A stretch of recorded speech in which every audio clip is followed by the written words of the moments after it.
Ito pala yung cellphone ko eh. O, halika na anak. Mauuli ka na sa klase mo. Sabay na tayo kay tatay. Tara.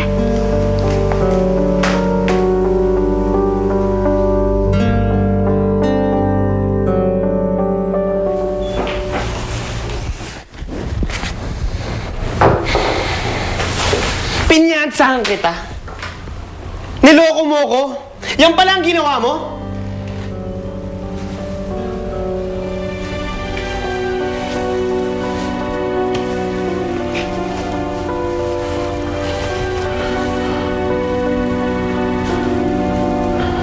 Hindi ko na pagtatanggol ang sarili ko.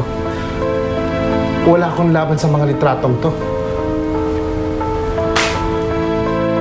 Gano'ng katagal mo nang ginagawa yan? Gano'ng katagal ka na nang-aabuso ng mga batang lalaki, ha?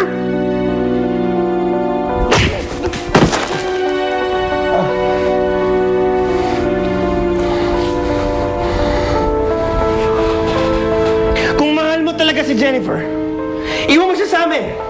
Kami magpapalaki sa kanya. At matututo siya ng tamang asal.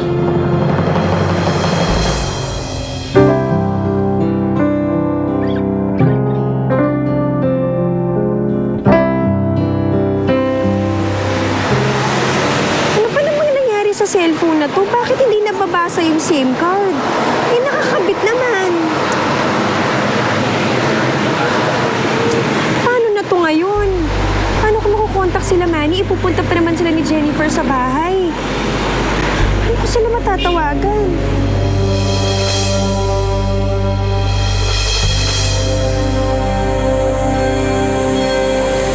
Michelle, anak, magsabi ka ng totoo.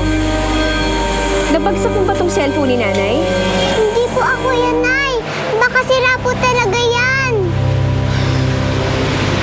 Paano na to? Paano wala nang number si Mang Manny sa inyo? Paano niyo po siya matatawagan? Di ko nga alam, anak eh. Wala pa naman na akong ibang taong mapagkukunan ng number ni Manny. Paano na to?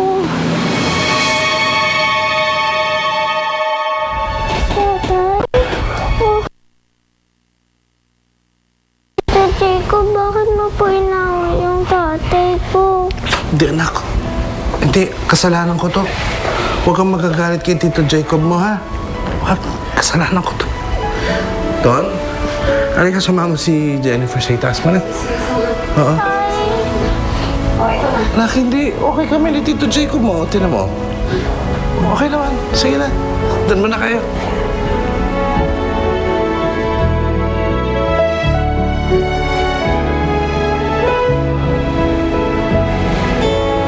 Tanggal na rin ako sa trabaho.